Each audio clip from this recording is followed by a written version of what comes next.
The action is underway, and I don't just mean this show right here, because we do this each and every Saturday. It's college football today. Boy, it used to be week 0. We're talking about Hawaii, and then Hawaii's in a bowl game here, and we're lining up for the college football playoff. Time goes fast, man. It's Donnie Rightside, and it's Joe Lisi. We're now live and underway, Joe. The Pittsburgh Panthers and the ECU Pirates. Yes, you heard that correctly. An 11 a.m. start, Joe. This one actually closed at 52.5 to 51.5, and also 13.5 and 12.5 across the board today, Joe. Big swings in the movement from the total and also the side. Something to watch play out now that it's live. Yeah, you're right. So we'll see exactly what transpires. We saw 3 points of movement from 10.5 to 13.5, and now settled in at 12.5. But I did take a shot on the starting quarterback for ECU, Mike Wright. Again, very inexperienced, but again, 3 weeks of preparation. I understand there's a lot of opt-outs for ECU, but I'm going to take a shot. They're averaging 280 passing yards per game. If you think Pitt's going to smash ECU and Mike Wright's the starting quarterback, he's got to be able to put up numbers, right? I'm not expecting 50 yards like we got with Ola Duncan and Jake Brosmer in the NFL action on Thursday night. So, I mean, grip it and rip it, baby. Let's get to 200. I like Ola Duncan out there at the streets here. A lot of bad quarterback play this weekend, Joe. But again, showed you only need about 50 yards passing to knock off legitimate NFL teams by 2 touchdowns like you saw with Detroit and Minnesota. But we are underway. A touchback here. ECU is going to get the football first. Any updates in this game? Both Joe and Donnie certainly going to get back to it here. But by the way, Joe, we are in bowl season, right? We're hitting some of these bowls today, 8 games today. The bowl games, technically, as the bowl season goes on, Joe, they get better because it's usually more blue bloods entering into the equation. And, of course, the bowl games that are maskized as, or should I say, almost the illusion of bowl games being playoff games coming up here for us. What do we do, Joe, in the future for bowl games to mean more? Because we've talked about this in the past. Is it just let them die a slow death and slowly increase the teams getting into the college football playoff? Or can we charge these up? Because you're often, hey, pay the kids more money. That doesn't get me to watch the game. Like the NBA Cup, Joe, right? If I point that out. Hey, pay them $80 million a piece if they win. What does that do for me as the fan? Joe, how do we improve the bowl experience outside of just betting football games for the common public? Well, again, you and I have talked about it, and now, Reese Davis came out and said, more money, make it like, the college basketball tournament. Oh, I don't agree with that. They're not going to do that. These kids don't want to play sometimes during the regular season now, and they're getting $9-10 million, let alone, do all of this. But I believe maybe what we've talked about is start the year with bowl type of situations, neutral site matchups for these top 25 games, and then incentivize it with a little bit more money so they're dialed in and they want to play. That's always potential, and we'll see exactly how that plays out. But again, we have to see, because with money, NIL, and not being dialed in to certain types of situations, Don, these kids are just going to opt out, like we're seeing with ECU and a number of different programs. If they're opting out of ECU, right, 13 kids, they're going to opt out, in the blue bloods, and that's the problem. And that's what you got to worry about. I will say this: the kid Mike Wright didn't even start for ECU. We have a similar situation now to what transpired with FIU last night. By the way, currently live here, Joe. I'm taking a look. 5 plays, 42 yards. Quickly, a 4th and 1 on the Pitt 33 for ECU. There's no chance they line up for a field goal here, right, Joe? No chance at that. I mean, there's no reason in a bowl type of situation. We got a timeout. You got to go for it. You have to. Yeah. Got to go for it. It's at a timeout right now, Joe, at this point right now. Let's keep it moving, because we do have a game playing right now live, and also a game that's going to kick off, Joe, at noon. That's Penn State at Clemson. That's the Pinstripe Bowl. That is from the Bronx. Freezing cold temperatures in the mid-20s. No precipitation in the forecast. That came last night, and not really any winds really to worry about. This line, Joe, opened up at 1.5. We now see 2.5s in the marketplace as a favorite towards Clemson. And once again, price points here on the total, 46s and 47s. They're going to get a lot of movement here over the next 50 minutes, so Joe, before this starts. But Penn State and Clemson, Klubnik, Clemson going against Penn State, who has a new football coach coming in next year. Yeah, I mean, again, I can only look to Clemson from the side. They have their staff, they have their coach. They won 4 games down the stretch by almost 17 points per game. And Klubnik, their starting quarterback, to me, is better than Grunkemeyer for Penn State. And again, with no Nick Singleton, how much does Katron Allen play? And again, I still believe in Clemson big picture more than I do with the interim staff with Terry Smith and Penn State. Again, it's going to be a very interesting matchup. Penn State and the Big Ten teams have won the last 8 straight dating back to 2015. So again, ACC's been up against it, but I'll still take a shot with Cade Klubnik and that offense going up against Penn State's D in this matchup, Donnie. On 3rd and 1, gun, no yards. 4th and 1, gun, 4 yards. The drive continues for ECU as they're now inside the Pittsburgh 30-yard line of the opening drive of that game. We'll follow it as it goes along. Any big changes or scoring numbers, we will bring that to your attention here. Virginia and Missouri, Joe, 7:30 p.m. tonight. This line opened up around a touchdown favorite for Missouri. That's not the case anymore. We're looking at 4 and 4.5 in the marketplace, and a total that was close to 50. We're now seeing 43.5 here. Talked to coaches previously about Virginia. Everything was in front of them. Win the ACC championship game, find yourself in the playoffs. They're not in the playoffs. They're playing in a bowl game against Mizzou now. Yeah, I still lean to Chandler Morris and Virginia. They have, I believe, a more complete team right now than what Missouri has. They rely on a rushing attack. Zollers has been very inconsistent throughout the regular season. And again, I just think Tony Elliott's done a fantastic job. I believe they can run the football. I still believe they can keep and contain Missouri. If Missouri can't run it consistently, they've been up against it, and they have not been able to play from behind this year. So I'll take the shot with Chandler Morris. I do like his passing total today and like Virginia plus the points. How about this, Joe? 11-yard sack here. Looks like we're going to get maybe in the punting formation. Looks like the total staying under today. Pittsburgh and East Carolina with a good start there for the defense getting a stop. Does that change your opinion, Joe, in the 52.5 sack here or the 13.5 point favorites? ECU not able to capitalize. 4th and 22 from the 41 now. Wow, I'm definitely very behind here because, again, I'm seeing them inside the 20 or 30-yard line. So I don't know if my delay is killing me here, but we'll see. But again, Pittsburgh, we know, could still move the football over the top. They're averaging 274 through the air, and ECU's giving up around 230 in the back end. So again, if Pitt pushes tempo, you could still get chunk plays in the first quarter. If this total gets anywhere near 40, 41, I'd be inclined to take it and take a shot on the over. Yeah, ECU moved quickly, Joe. Took that touchback kickoff, put it inside the 30-yard line, a running back 4-yard loss, and then also a sack of some big numbers. Pitt now has the football at their own 15 as they get their first possession of the game with roughly 10 minutes to go in the first quarter. We'll keep an eye on that one. LSU and Houston, Joe, 9:15 tonight. Primetime action, 41.5 total, and a slight favorite towards Houston at -1.5. LSU, Lane Kiffin, I guess his regime starts the minute that LSU is finally done, and he gets his coaching staff back from the College Football Playoff, who's still coaching with Ole Miss, and away they go. But LSU's still going to play a game tonight, and they're the underdogs, Joe. Yeah, I mean, again, side-wise, I believe Houston is the right side, but I do like the total over 41.5. I just think from a speed advantage, LSU can move the football. I think Van Buren could get through his 193.5. LSU has won 3 straight bowl games. Houston is undefeated in road environments by an average margin of 12.8 points per game.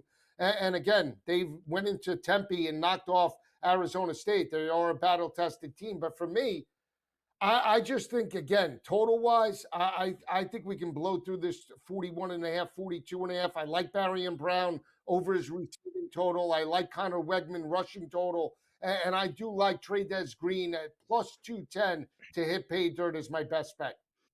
I know a lot of times, Joe, like in bowl season, it's almost like the haves and the have-nots. Like, Houston is much more up for this game than LSU. Does that play into a handicap for you at this point? To say, you know what, LSU regime change coming up, players going to change a lot here. I'll take Houston looking to win one of those. Like, heck, we beat LSU in a bowl game. That means a lot more than LSU beating Houston in a bowl game. Yeah, I just think LSU, if this situation was last year, I would take LSU because they were more dialed in. Knowing that Brian Kelly got fired, you had 3 weeks to think about it. Half the players are checked out, in my opinion. I want to buy in, but that's why I buy into the over. If they are dialed in, they should be able to blow through this total. Cotton Bowl coming up on deck here, Joe. Miami taking on Ohio State. Let's get the previews going. And also, keep an eye on that Pittsburgh Panthers East Carolina Pirates game. We'll be right back on the SportsGrid Network. It's College Football Today.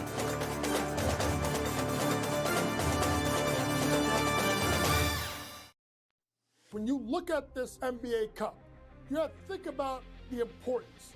As a coach, I find a lot of importance. This wasn't a gimmick win.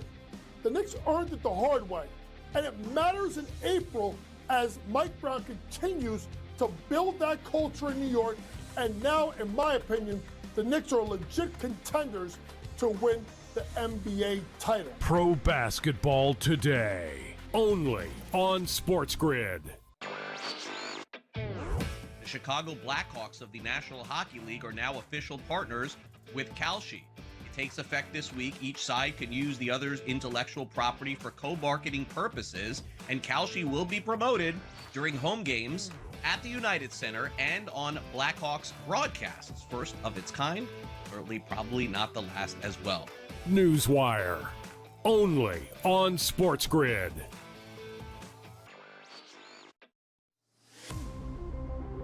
When it comes to NAL, money does buy you talent, but it doesn't buy you chemistry, leadership, and wins. Look at St. John's, Kentucky, how they're battling.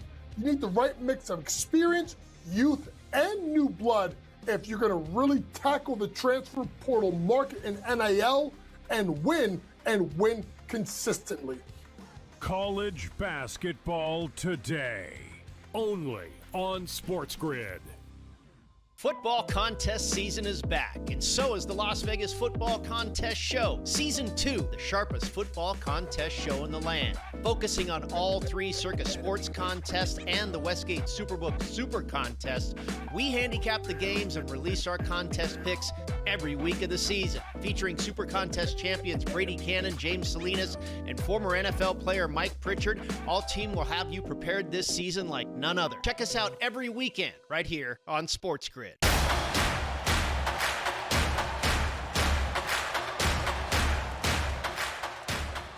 Right back out of here, SportsGrid, college football today. And by the way, we talk about the coaching carousel quite a bit and players that aren't playing today in the bowl games, players that want to opt in, want to opt out. You get the picture. It's topsy-turvy sometimes this time. But how about this, Joe?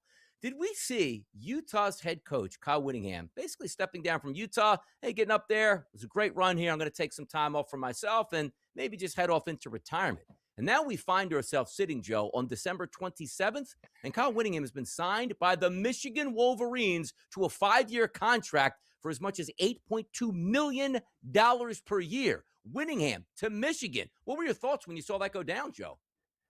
I think by default they got Kyle Whittingham, and again, you can make the argument that it's a similar situation to what we saw happen with Matt Campbell, but I think Penn State got a better head coach. I honestly believe that. Again, Kyle Whittingham to me was an aging coach that wanted potentially out of Utah. He saw the writing on the wall. He named his successor a couple of years ago, and again, let's not forget this team made the transition to the Big 12 from the Pac-12. They were picked as favorites to potentially win the Big 12 championship in back-to-back years, and they didn't get there.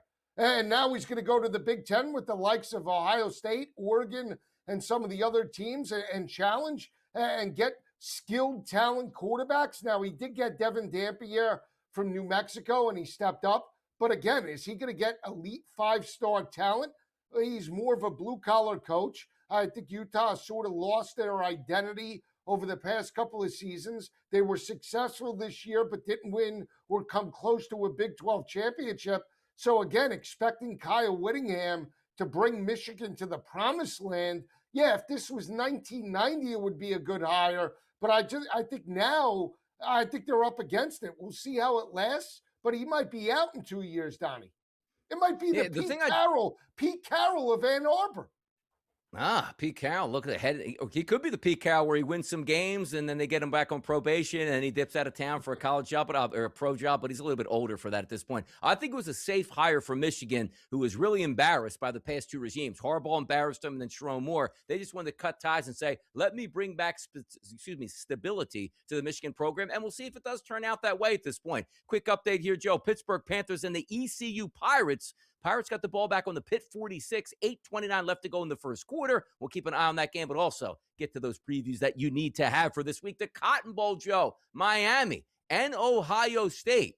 This line opened up around that 6.5 with the early numbers, but settled in at 9.5. And since it hit 9.5, Joe, it's 9.5 mostly across the board and a total really low at 42.5. Now, are we getting scared off from what we saw for Texas A&M and Miami and also Ohio State and Indiana with those lowest scoring games, Joe? Or can we open it up? The thing that I do like is you played at A&M last week, which meant a hostile environment for Miami and windy conditions. Their kicker couldn't make any field goals. You're in a dome, Joe, neutral site in this one. Do we get scoring?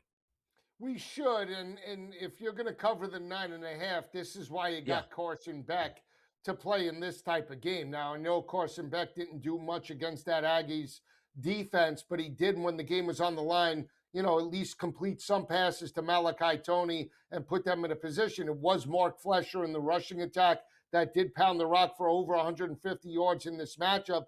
But Miami does potentially pose a speed problem for Ohio State's defense. It's going to come down to the offensive line. Can they protect Beck? Can they move the football in third down situations? But that was a gutty win by the Hurricanes. I mean, early on, Don, I like the 9.5 points with Miami. I lean to the over in this matchup, and you got to believe more pressure on Julian Sayin and that offense than maybe Carson Beck and the Hurricanes with a game under their belt already.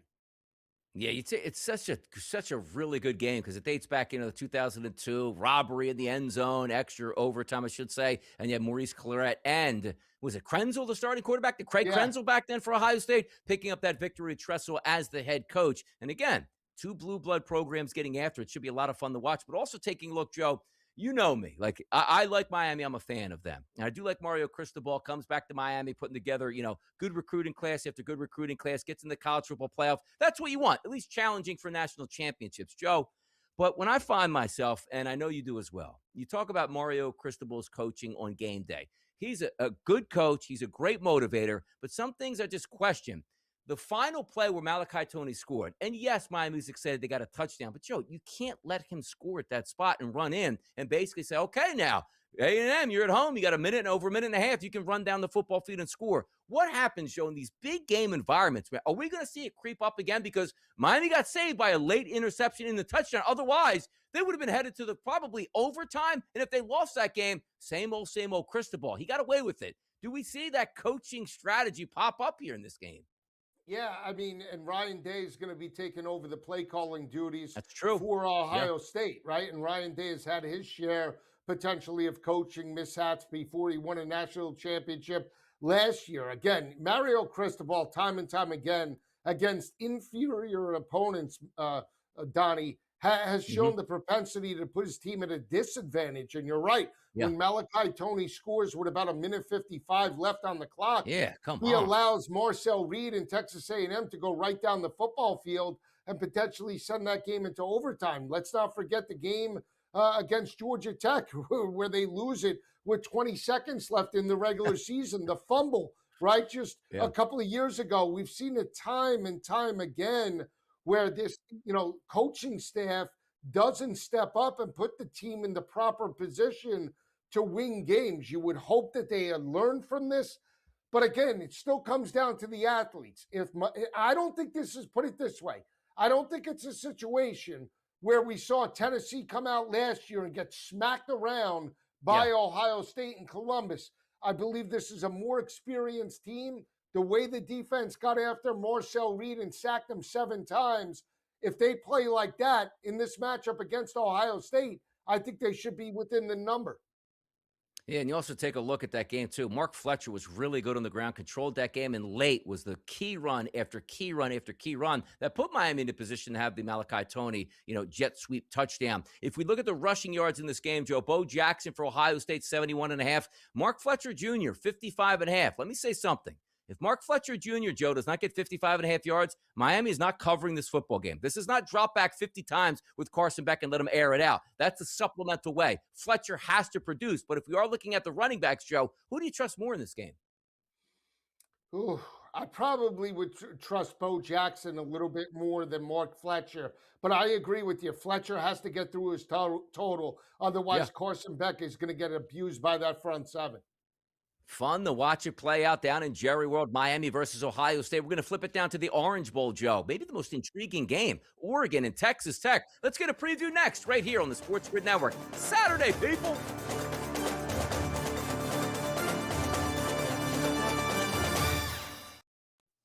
you look at this NBA Cup, you have to think about the importance. As a coach, I find a lot of importance. This wasn't a gimmick win. The Knicks earned it the hard way, and it matters in April as Mike Brown continues to build that culture in New York. And now, in my opinion, the Knicks are legit contenders to win the NBA title. Pro Basketball Today, only on SportsGrid. The Chicago Blackhawks of the National Hockey League are now official partners with Kalshi. It takes effect this week. Each side can use the other's intellectual property for co-marketing purposes, and Kalshi will be promoted during home games at the United Center and on Blackhawks broadcasts. First of its kind, certainly probably not the last as well. Newswire, only on SportsGrid.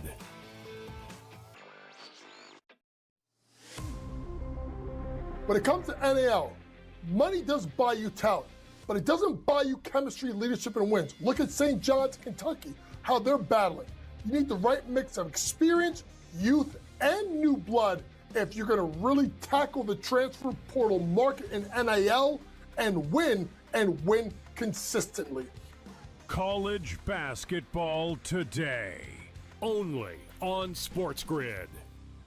Football contest season is back, and so is the Las Vegas Football Contest Show. Season 2, the sharpest football contest show in the land. Focusing on all 3 Circus Sports contests and the Westgate Superbook Super Contest, we handicap the games and release our contest picks every week of the season. Featuring Super Contest champions Brady Cannon, James Salinas, and former NFL player Mike Pritchard, all team will have you prepared this season like none other. Check us out every weekend right here on SportsGrid.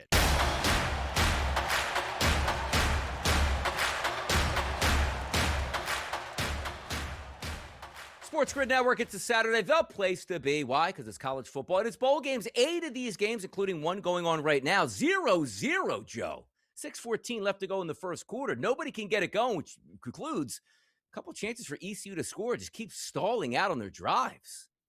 Yeah, again, right now ECU dialed in. Ditta, the starting quarterback, has made some plays. They missed a 51-yard field goal. It seems that pick came out a little bit flat, but again, we get this total maybe under 40. That might be an area to potentially jump in. I still believe in Pitt's offense to potentially win this game and pull away and potentially cover this line. But again, we might get discounted value as this game progresses, Donnie. Yeah, Pitt, live number, Joe, minus 11.5, and the total is at 46.5. So down from those opening numbers. We'll see how it plays out here and keep the people in tune if we do have a scoring change or a big play change here. By the way, Joe, that Miami game versus Ohio State, that's going to be played on New Year's Eve at 7:30. Any qualms with that? Do we figure we can't have all 4 games on New Year's Day? There's only 3 other games. Why can't we do it? I know they did it. They have done this time and time again. Georgia and Ohio State in that thriller that went down to the wire with C.J. Stroud just a few years ago was on New Year's Eve. I don't know. You know, again, they want eyes on the product. They want multiple days. I understand that, but we'll see. Turnover by Pittsburgh right now. ECU takes over. Here we go. ECU with another chance to go deep into scoring position. We'll see if they can cash in on that ticket there, Joe. 12 o'clock noon on New Year's Day. 3 games, Joe. 1 at 12, 1 at 4, and 1 at 8. Oregon and Texas Tech is game number 1 at noon in the Orange Bowl. This line opened up at a 1.5-point spread here for Oregon, and now we're seeing at most outlets between 2 and 2.5 as a favorite towards Oregon. Texas Tech and Oregon listed at 52.5 as a total. Are we getting disrespected for Texas Tech, Joe? Or is Oregon saying, look, we did a lot of winning this year, and a lot of that winning came without wide receivers. Now we're probably as healthy as we're going to be. Our offense is better than yours. Deal with it. But I just think Texas Tech's got that mojo, man. I like what Texas Tech brings to the table. How about you in this matchup? You know, I really like Texas Tech in this matchup, you know, defensively. But again, I have concerns about Tech offensively moving the football on Oregon. And I think that's where I give the edge to Dan Lanning and I give the edge to the Ducks. I do feel that Dante Moore is the better quarterback in this matchup, and Behren Morton scares me. So I lean to Oregon, Donnie, but I do feel we could blow through this total from the total perspective. I think this could be one of the higher scoring games in the second round. Yeah, we look at Morton there, 232.5. Dante Moore, 228.5. If we take a look at the rushing props in this game, Dickey for Texas Tech, Joe, 64.5. Jacoby Williams for Texas Tech, 45.5. So we're not sure the health status of the Oregon backfield before they sort of line those up. You'll get some of those numbers a little bit later in the week, Joe, but those touchdown props, Dickey minus 165, Davis in there, one of those running backs at minus 105, and also Sadiq at plus 115. The rest of the guys are plus money. Any Pater props that you might be looking at between Oregon and Texas Tech? No, I would take a shot on Caleb Douglas. He's always there in Eakin for Tech, the tight end and red zone opportunities.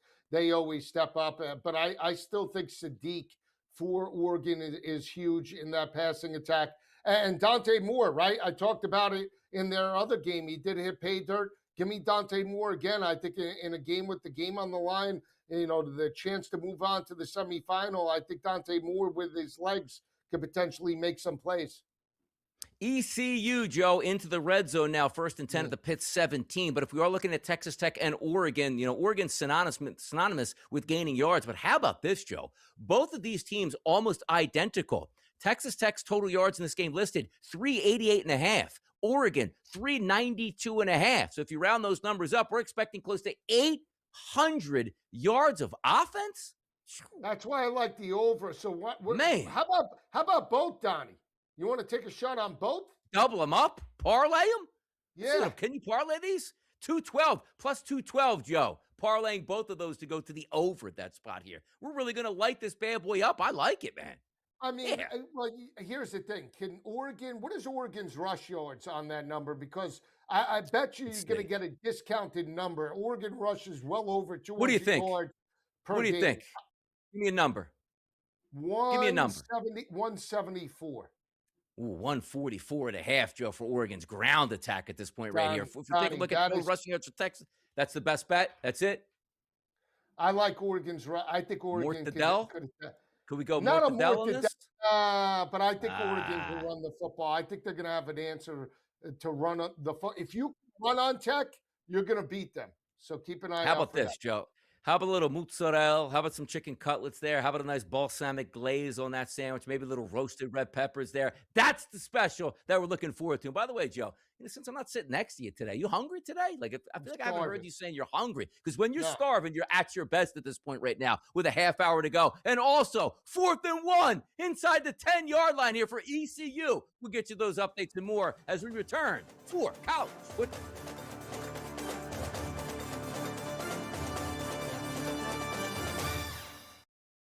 When you look at this NBA Cup, you have to think about the importance.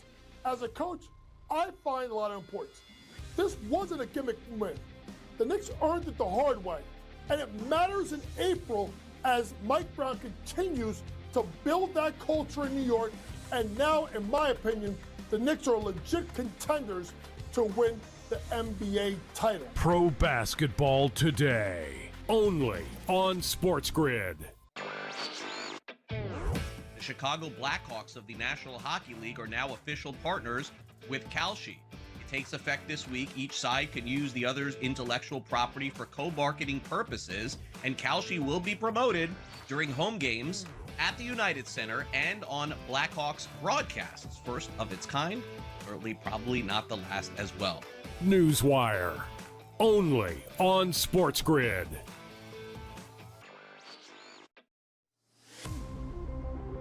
When it comes to NAL, money does buy you talent, but it doesn't buy you chemistry, leadership, and wins. Look at St. John's, Kentucky, how they're battling. You need the right mix of experience, youth, and new blood if you're going to really tackle the transfer portal market in NIL and win consistently. College basketball today, only on SportsGrid. Football contest season is back, and so is the Las Vegas Football Contest Show. Season 2, the sharpest football contest show in the land. Focusing on all 3 Circus Sports contests and the Westgate Superbook Super Contest, we handicap the games and release our contest picks every week of the season. Featuring Super Contest champions Brady Cannon, James Salinas, and former NFL player Mike Pritchard, all team will have you prepared this season like none other. Check us out every weekend right here on SportsGrid.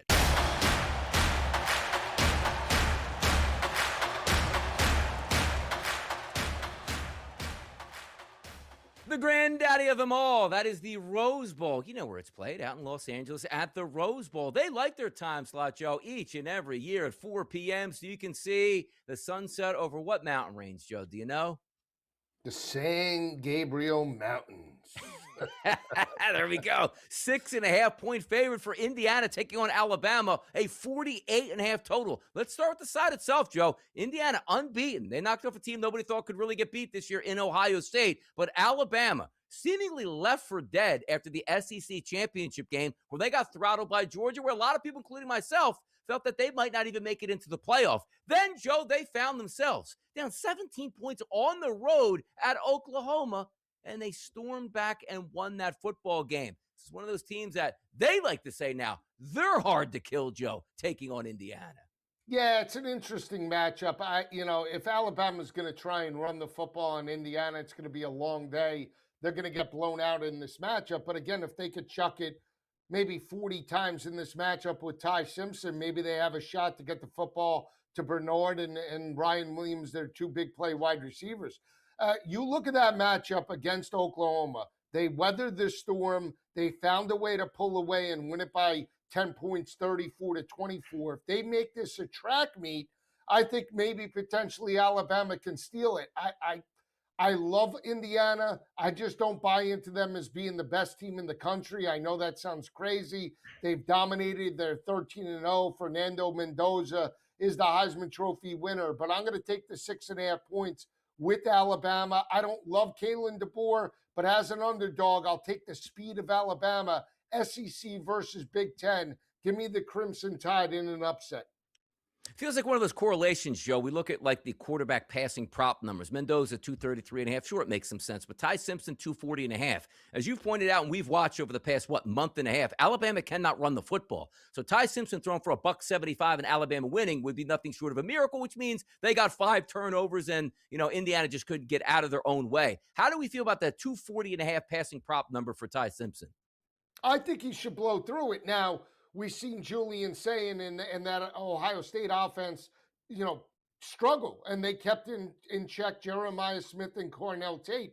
But again, if they utilize tempo and they don't look to run the football, I think you throw the rushing attack out the window for the second half of this matchup. You look to throw it early and often. You utilize the speed that you do possess on the perimeter and see if you can get them into a higher scoring game.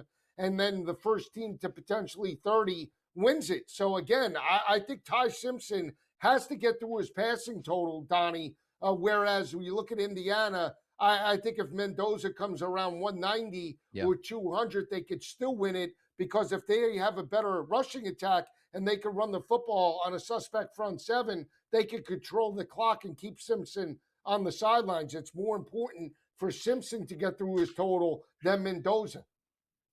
Now, take a look at this one, Joe. Alabama's total rushing yards for this game. What would you point that number at? I would say 92. 79.5, Joe. Any takers on that? They got to have some semblance of a running game. Let's figure they hand the football 18 to 22 times. We're not getting 80 yards? Too many sacks? Yeah, the sacks are what kills you, though, with that, Donnie. I mean, if they, Simpson has shown a propensity to get sacked. I mean, here's the thing. Do you think the game is going to play out for Alabama the way it did against Oklahoma, or does this look similar to the Georgia game? Because if it plays similar to the Georgia game, he gets sacked multiple times. They're in long third down situations. They play more zone than they do man-to-man. Then it's going to be a long day for Ty Simpson. But I think the way you defeat that is you utilize a little bit of tempo. Come out, hurry up offense, look to get Ty Simpson involved into a rhythm, utilize Bernard, utilize Williams, see if you could score early, then it's game on. By the way, just getting an update here. Pittsburgh and ECU. Looks like they might be in end of the first quarter, Joe, with a 4th and 9 from midfield, which looks like they're punting again at this point right here. Let me see if I can get a quick update on some of the numbers. 9.5 we've dropped to now, Joe, for Pitt, and 38.5. How you feel? Like we're chopping numbers right now, Joe. Yeah, I think under 35.5, I'd be willing to jump in now. 35.5, knowing how these, and I haven't even seen Pitt throw the football. So what's going on? They want to run it first. So if that's going to be the case, we're going to, Pitt's averaging 274 passing yards per game, and they have under 30 yards of passing offense in the first quarter. It's absolutely pathetic right now.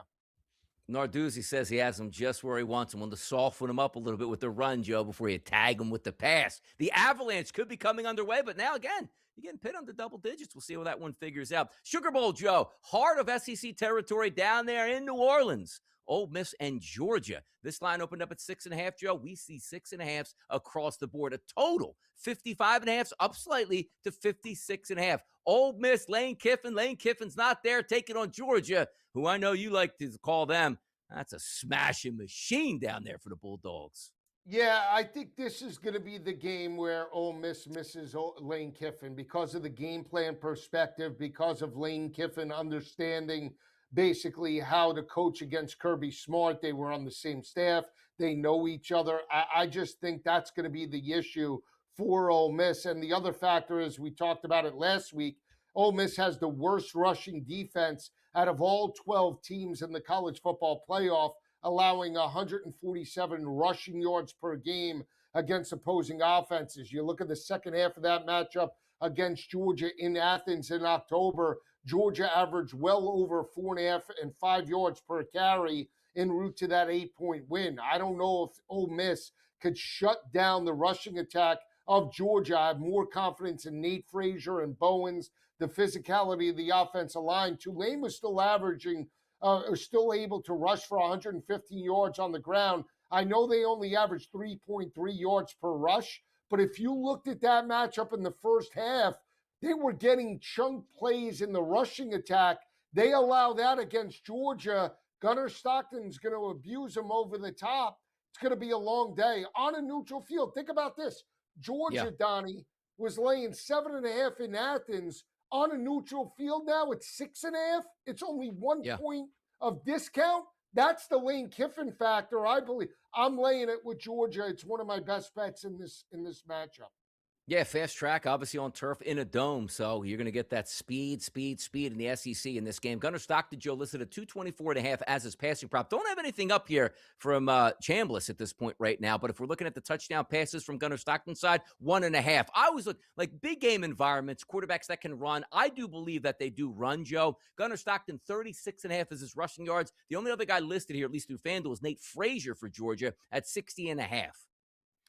Yeah, Frazier would be the guy. Bowens and Frazier have split carries all year, but in big matchups down the stretch, most notably against Miss State and even in the win over Georgia Tech, it has been Nate Frazier taking over a bulk of the duties. He's a more athletic running back, has better vision. Bowens is more blue collar along with McCray, but I still like Nate Frazier to potentially rush for even 100 yards in this matchup.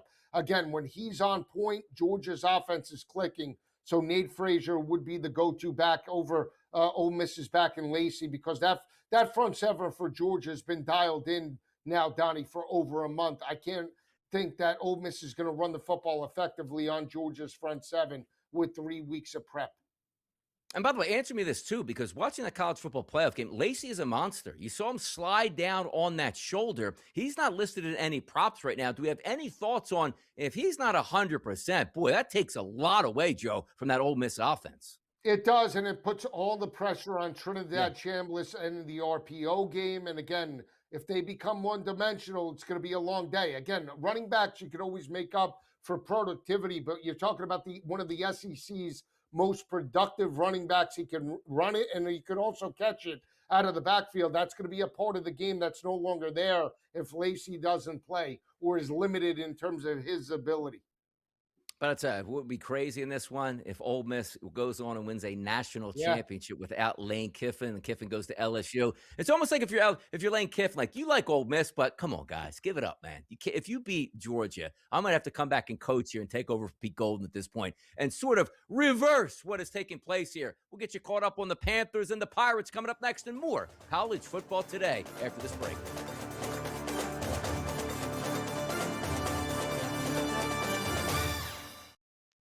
When you look at this NBA Cup, you have to think about the importance. As a coach, I find a lot of importance. This wasn't a gimmick win.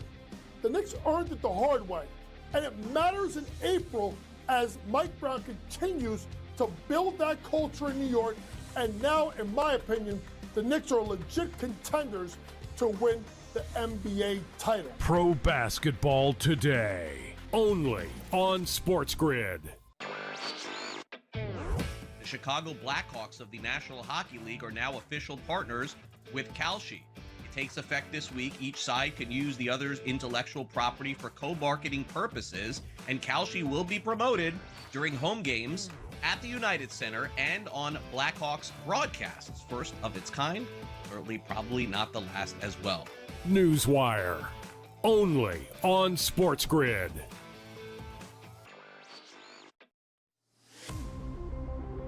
When it comes to NAL, money does buy you talent, but it doesn't buy you chemistry, leadership, and wins. Look at St. John's, Kentucky, how they're battling.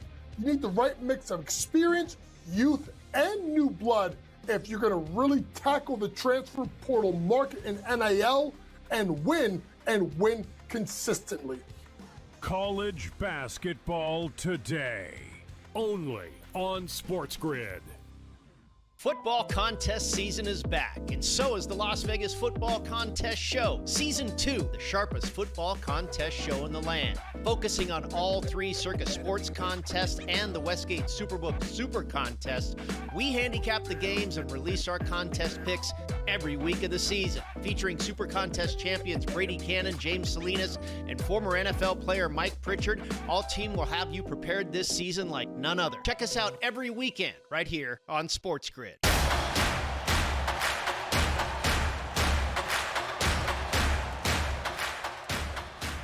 Pittsburgh Panthers and their East Carolina Pirates here in the Go Bowling Military Bowl right now. If I look, I see 1st and 10 on the Pitt 35 for ECU in the second quarter, Joe, but no scoring out here. What's going on? Yeah, it's pathetic. I mean, sloppy play, both teams running the football, not a hint of a passing attack from both Ditta and Heinzel. It's amazing when you just think Pittsburgh is the more dominant team offensively. They have their starters out there, and they're struggling with a team that has over 10 players opted out for ECU, especially their starting quarterback. So, again, we'll see how this plays out. Right now, it's trending to an under, Donnie, and I know it's cold, but guys can't even catch the football when it's thrown to them. So, again, how low can we go with the total? We were at 38.5. If we get another 4 or 5 minutes, we might be under a key number of 35.5, 33.5, and in the low 30s, I think I'd take a shot as well. At some point, I think the scoring will step up. Even if it's in the second half, I'd be willing to take a shot with that type of situation. ECU again, Joe, in the red zone here. Can they come away with points as we're sitting with about 12 and a half minutes left to go in the second quarter? Live numbers here. Pittsburgh showing a -6.5 favorite and a 38.5 total as I'm showing a 3rd and 10 now from the Pittsburgh 20-yard line. Coming up, Joe, in roughly 15 minutes, it's Penn State, it's Clemson. Skins Pinstripe Bowl in the Bronx. Cold conditions, favorite towards Clemson. Anywhere you're shopping, it's under 3 points and a total of 47.5. Dabo Swinney, he'll be the coach next year. You take a look at Penn State, their new head coach is coming in next year. So it might mean more for Clemson in this game, but Clemson's a warmer weather team. Penn State's been playing better football down the stretch. They made a bowl game here, Joe. What are we thinking once again, Penn State and Clemson? Yeah, I lean to Clemson, and we talk about the ACC team not winning since 2015 in this Pinstripe Bowl. I get it, but when you just look at it as a whole, they have their starting quarterback. They have Adam Randall, their starting running back. They have a team that won 4 straight and won by 16.2 points per game down the stretch. I understand Penn State won 3 games down the stretch, but it's an interim staff. I don't believe in Grunkenmeyer, their starting quarterback, as much. And again, without Nick Singleton and Katron Allen, the dynamic 1-2 punch, I still have concerns for Penn State's offense. I'll take a shot, lay the points with the ACC team. 47.5 seems a little bit high, but maybe we could get through that total. I understand it's wet, it's rainy, but I'll still potentially take a shot with the over Penn State and Clemson. How about Penn State's total rushing yards, Joe, coming in at 150.5. Clemson coming in at 113.5. Any bites here on the cold weather day up in the Bronx? You would take the shot if you believe that Penn State's going to win the game, and you're taking the 2.5 at plus 108 on the money line. You got to believe that they could get over 150 yards rushing in this matchup. That has been the one cause of concern for Clemson this year. They are suspect on the ground, allowing well over 4 yards per carry. And again, whether Katron Allen plays or not for a full game, you still have the physicality of a Big Ten offensive line, the ability to run the football against an ACC front seven. That's got to be the matchup. So both teams, I lean to Penn State over their rushing total. 3 points on the board. Congratulations, Joe. The East Carolina Pirates 3-0 over Pitt. If we look at that live number now, Pitt still favored at -7.5. That number is high as 13.5 at game time, and a total of 38.5. Any changes? Once again, we'll go back to that game. But Georgia Tech and BYU, Joe, 3:30 start today, 55.5 as the total here, just over a field goal favorite for BYU at -3.5. The Big 12 Offensive Player of the Year, he's going to sit out today for BYU. Georgia Tech comes into this game. Man, they were hoping to make the college football playoff, folded down late in the stretch of the season, but they're getting 3.5, Joe. BYU, Georgia Tech today. What do we think at 3:30? Yeah, I still lean to the better quarterback and more athletic quarterback in Haynes King. And I do believe they have better weapons. And that's not to take away from Barrett Bachmeier and BYU. They have Chase Roberts. They have Kingston, a big play wide receiver as well. But, you know, you look at Bachmeier this year in this offense, 8 games under 200 yards. And I understand LJ Martin's not there. But again, when they don't run the football effectively, they are not in games or cover as a favorite. And that is a big problem when you look at this team overall. That is a cause of concern. This is a speed team in Georgia Tech. I know they haven't played well down the stretch against Pittsburgh and Georgia, but with a 3-week reset on turf, on a fast track, I do believe in their athleticism. I like Jamal Haynes. I like Holsley, their running backs. I think Haynes King could have a big day and account for potentially over 300 yards of total offense. So again, I'm taking the dog in this matchup. They're 4-1 in road environments. I know they won by a very small margin of victory of 4.7 points per game, but I'll take the ACC dog in this spot. How about rushing props in this game, Joe? Haynes King is a quarterback. He's listed at 73.5 yards. And once again, keep in mind, taking sacks takes away from that total. That's as big as numbers you're going to see in college football for a quarterback, Joe.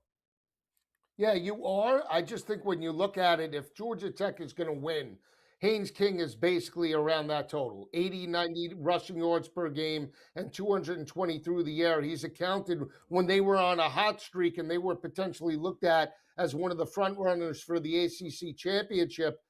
He was accounting for 336 yards of total offense. A majority of that was on the ground, or a third of that. So again, 73.5 is very doable if this offense is going to be clicking. It's a bigger front seven, but I still like the speed going sideline to sideline for Georgia Tech. I think he should get close to 100 yards on the ground in this matchup.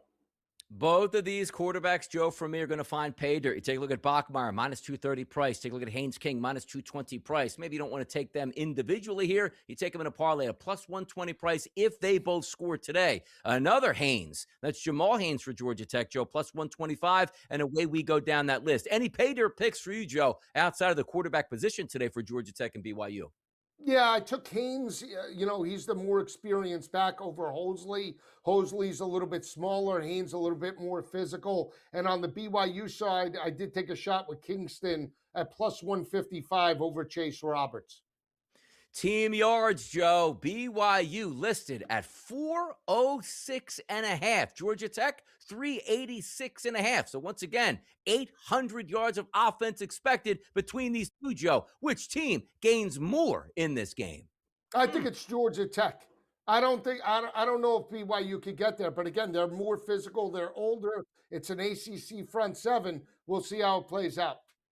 I'm with you on that too, because again, BYU's down the best offensive player in the Big 12. That should mean something here. We'll see if Georgia Tech can take advantage of that, and much more college football back on the way. And once again, we'll keep you updated on Pittsburgh Panthers and the ECU Pirates. Not much going on, people. Join us after the break.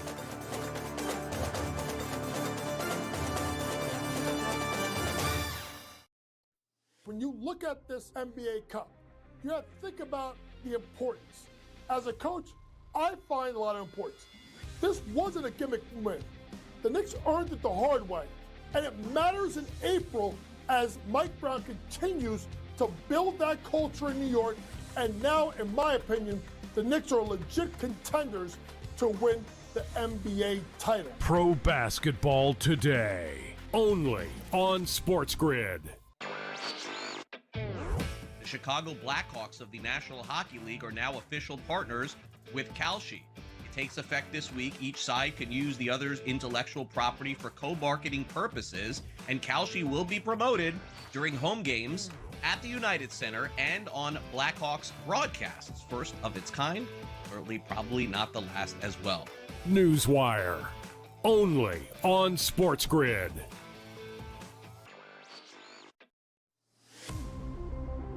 When it comes to NAL, money does buy you talent, but it doesn't buy you chemistry, leadership, and wins. Look at St. John's, Kentucky, how they're battling. You need the right mix of experience, youth, and new blood if you're going to really tackle the transfer portal market in NIL and win consistently. College basketball today, only on SportsGrid.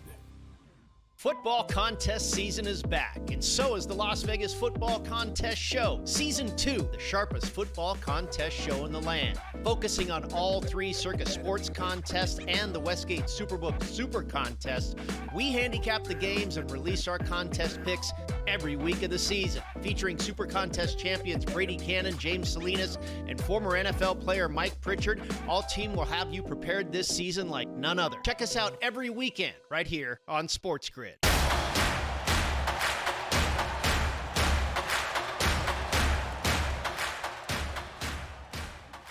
Joe, Pitt's on the march right now. It could be a huge change of advantages here in this game. ECU's up 3-0. Pitt driving, Joe. What are you feeling about here? I mean, 32 and ECU 32. What are we doing? Can I get this Kenny Johnson in the end zone, Donnie? I need him to score. Can we get some scoring? They look pathetic right now. I mean, if you're on this over, you nailing it in. Like, Don, the offensive line looks terrible. I did take a shot. People are bashing me. I took the over in Army. Yeah. Why'd you take the over in Army? 42.5. It's a fast track, I said. I said it's on turf. It's in Fenway. To me, we got the turf. They love to run in the mud, Army. I think it's a dead over. Go. Dead over. Cold weather game. Two cold weather football teams should be used to it here, Joe. Not two cold weather teams. Virginia and Missouri, Joe, 7:30 tonight. This line opened up around a 7.5-point favorite towards Missouri. That's down to 4 and 4.5 in a total, Joe. Also plummeting at 43.5. We talked about this game already. Give the people some final thoughts. Virginia and Missouri tonight. I like Virginia. I like the ACC teams today outside of Pittsburgh all that much. I mean, again, I think the ACC teams will step up. Clemson, Georgia Tech, and I like Virginia in this matchup. Just not sold on Missouri, big picture. And Zollers hasn't stepped up in a big spot all year. And I understand it's been SEC caliber competition, but he's been very inconsistent, especially when the rushing attack hasn't been there. I do believe in Chandler Morris a little bit more. The fact that they lost the ACC championship game, I'm going to take a shot with the Cavs and the points, Donnie. Joe, how about another 4th and 1 getting stopped out here? We get no push on the offensive lines. What's going on with Pitt? They dropped to a 4.5-point favorite. Value, Joe. Is this a value play now? You want to take Pitt? I think got to take Pitt. We got show live play. 4.5 we're in. I'm clicking it right now. Let's do Pitt. We're live. This is value. 13.5 drops down to 4.5. I got to take it live right now. Sooner than later, Narduzzi's going to stop sandbagging this game, Joe, and open it up for the boys. He's got the better quarterback. You gotta. No? He doesn't want to let him sling. Heinzel, 3 of 7, Joe. Tough scene. You got a guy in the backfield, 7 carries, 56 yards. Let the kid eat. Fourth and 1. Williams gets the rock, Joe. Nothing. Turnover on downs. ECU, known for their defense, Joe, apparently. Yeah, apparently, if you took the over, you got no shot. But I mean, at 4.5, you got to believe Pitt. You got to believe Pitt's live in this matchup. We'll see. Hopefully, they can make adjustments and potentially pull this game out. Yeah, Narduzzi down the stretch. No-showed Notre Dame. No-showed the Miami game. No-show in the bowl game, Joe. I might be out of a job at this point if he keeps it up at this. But again, we only have a couple minutes left in the show. 8 minutes to go in the second quarter. 3-0 in this game. Pitt getting shut up by ECU, who sent everybody to the cleaners here in the offseason and still playing good football. LSU Houston tonight, Joe. 9:15 p.m. 1.5-point favorite for Houston over LSU. How about that? And a total of 41.5. LSU basically waiting for the season to get over. Houston should be able to bring their A game, but also understand this. Houston was actually a 3.5-point favorite, Joe. They're down to 1.5 now. Yeah, I mean, again, it's an SEC team, but I still think, Willie Fritz, Houston are the much better, more complete team than where LSU is. LSU is 7-5. They've underexceeded expectations.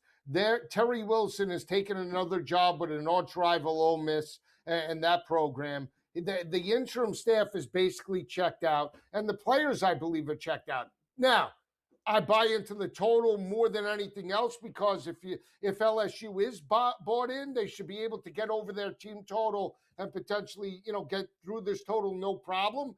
But again, I don't have any confidence on the LSU side winning this game. I do like the props a little bit more than anything else. Lean to Houston, but love the over. By the way, looking at this card today, Joe, is there any smash jobs on it today? Is there any destruction, terror, and mayhem for one of these teams? Is it Army blast the Huskies? Where are we going for that big-time smash job today? I like the over in Army UConn. I think it's very difficult with a staff that's checked out to potentially defend the triple option. And I think Army, even though it's a wet track in cold weather, I think there's going to be chunk plays. And again, Army potentially could get this total on their own in this matchup, Donnie. I do like UConn with the points. But again, this game, I believe, is going to be high scoring, potentially in the 50s. By the way, you got anything for the people for that Monday afternoon, 2 p.m. game, Georgia Southern versus App State? 7.5-point favorite for Georgia Southern here? Any little tidbits on that one? I mean, I would take the points with App State. Again, Georgia Southern in this spot, again, as favorites, I don't like them. App State, blue collar, I think they can run the football. We'll see. And are we going to be on air? I like the over in the Sun Bowl. 49.5. Duke, that's Arizona your bowl State. game. I'll be That's on your with bowl Kevin. game. Yeah, that is my bowl. There you game. go. Over. New Year's Day, Joe. We're going to tee it up again when we got 3 action-packed playoff games. We'll be live and in studio at that point, Joe. How do you feel about that? It's the way we do it. Can't wait. It's Saturday. We just got done. Joe, Lisi, Donnie, Rightside. See you guys soon. Get ready for more college action coming up next right here on the Grid.